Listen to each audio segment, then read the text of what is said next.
And Samuel died, and all the Israelites were gathered together, and lamented him, and buried him in his house at Ramah. And David arose and went down to the wilderness of Paran. And there was a man in Maon, whose possessions were in Carmel, and the man was very great. And he had 3,000 sheep, and 1,000 goats, and he was shearing his sheep in Carmel. Now the name of the man was Nabal, and the name of his wife Abigail. And she was a woman of good understanding, and of a beautiful countenance. But the man was churlish and evil in his doings, and he was of the house of Caleb. And David heard in the wilderness that Nabal did shear his sheep. And David sent out 10 young men. And David said unto the young men, Get you up to Carmel, and go to Nabal, and greet him in my name. And thus shall you say to him that lives in prosperity, Peace be both to you, and peace be to your house, and peace be unto all that you have.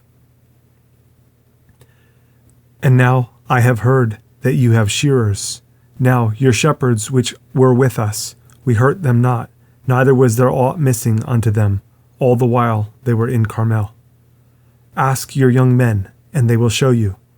Wherefore let the young men find favor in your eyes, for we come in a good day. Give, I pray you, whatsoever comes to your hand, unto your servants, and to your son David. And when David's young men came, they spake to Nabal, according to all those words, in the name of David, and ceased. And Nabal answered David's servants, and said, Who is David, and who is the son of Jesse? There be many servants nowadays that break away every man from his master. Shall I then take my bread, and my water, and my flesh that I have killed for my shearers, and give it unto men whom I know not whence they be? So David's young men turned their way, and went again, and came and told him all those things. And David said unto his men, Gird you on every man his sword. And they girded on every man his sword. And David also girded on his sword. And there went up after David about 400 men, and 200 abode by the stuff. But one of the young men told Abigail, Nabal's wife, saying, Behold, David sent messengers out of the wilderness to salute our master, and he railed on them. But the men were very good unto us, and we were not hurt, neither missed we anything, as long as we were conversant with them when we were in the fields. They were a wall unto us both by night and day, all the while we were with them keeping the sheep. Now therefore know and consider what you will do, for evil is determined against our master, and against all his household, for he is such a son of Belial, that a man cannot speak to him. Then Abigail made haste, and took 200 loaves, and 2 bottles of wine, and 5 sheep ready dressed, and 5 measures of parched corn, and 100 clusters of raisins, and 200 cakes of figs, and laid them on asses. And she said unto her servants, Go on before me, behold, I come after you. But she told not her husband Nabal. And it was so, as she rode on the ass, that she came down by the covert of the hill, and behold, David and his men came down against her, and she met them. Now David had said, Surely in vain have I kept all that this fellow has in the wilderness, so that nothing was missed of all that pertained unto him, and he has requited me evil for good. So and more also do God unto the enemies of David, if I leave of all that pertain to him by the morning light any that pisses against the wall. And when Abigail saw David, she hasted and lighted off the ass, and fell before David on her face, and bowed herself to the ground, and fell at his feet, and said, Upon me, my lord, upon me let this iniquity be, and let your handmaid, I pray you, speak in your audience, and hear the words of your handmaid. Let not, my lord, I pray you, regard this man of Belial, even Nabal, for as his name is, so is he. Nabal is his name, and folly is with him. But I, your handmaid, saw not the young men of my lord, whom you did send. Now therefore, my lord, as the Lord lives, and as your soul lives, seeing the Lord has withholden you from coming to shed blood, and from avenging yourself with your own hand, now let your enemies, and they that seek evil to my lord, be as Nabal. And now this blessing which your handmaid has brought unto my lord, let it even be given unto the young men that follow my lord.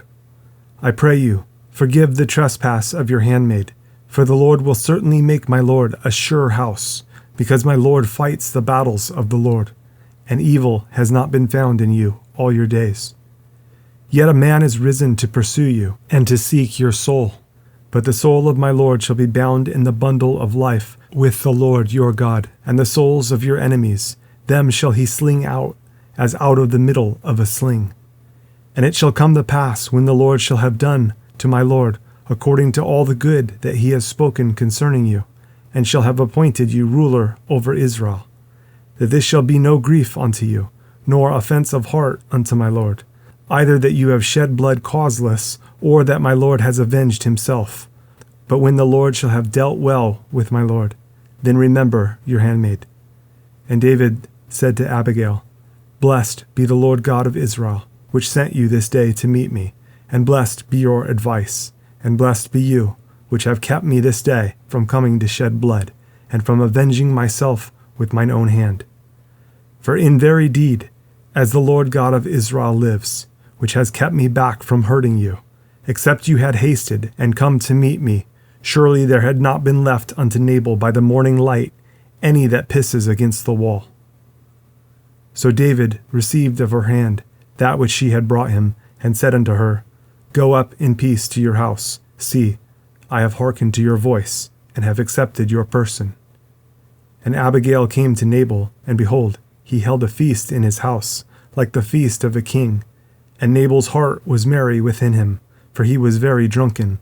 Wherefore she told him nothing, less or more, until the morning light. But it came to pass in the morning, when the wine was gone out of Nabal, and his wife had told him these things, that his heart died within him, and he became as a stone. And it came to pass, about 10 days after, that the Lord smote Nabal, that he died.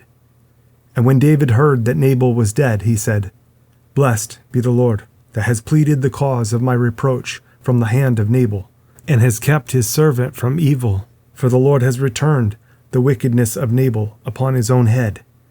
And David sent and communed with Abigail to take her to him to wife. And when the servants of David were come to Abigail to Carmel, they spake unto her, saying, David sent us unto you to take you to him to wife. And she arose and bowed herself on her face to the earth, and said, Behold, let your handmaid be a servant to wash the feet of the servants of my Lord. And Abigail hasted and arose and rode upon an ass with 5 damsels of hers that went after her. And she went after the messengers of David, and became his wife. David also took Ahinoam of Jezreel, and they were also both of them his wives. But Saul had given Michal his daughter, David's wife, to Phalti the son of Laish, which was of Galim. And the Ziphites came unto Saul to Gibeah, saying, Does not David hide himself in the hill of Hachilah, which is before Jeshimon? Then Saul arose and went down to the wilderness of Ziph, having 3,000 chosen men of Israel with him, to seek David in the wilderness of Ziph. And Saul pitched in the hill of Hachilah, which is before Jeshimon by the way. But David abode in the wilderness, and he saw that Saul came after him into the wilderness. David therefore sent out spies, and understood that Saul was come in very deed. And David arose and came to the place where Saul had pitched.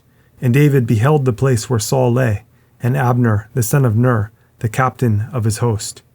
And Saul lay in the trench, and the people pitched round about him. Then answered David, and said to Ahimelech the Hittite, and to Abishai the son of Zeruiah, brother to Joab, saying, Who will go down with me to Saul to the camp?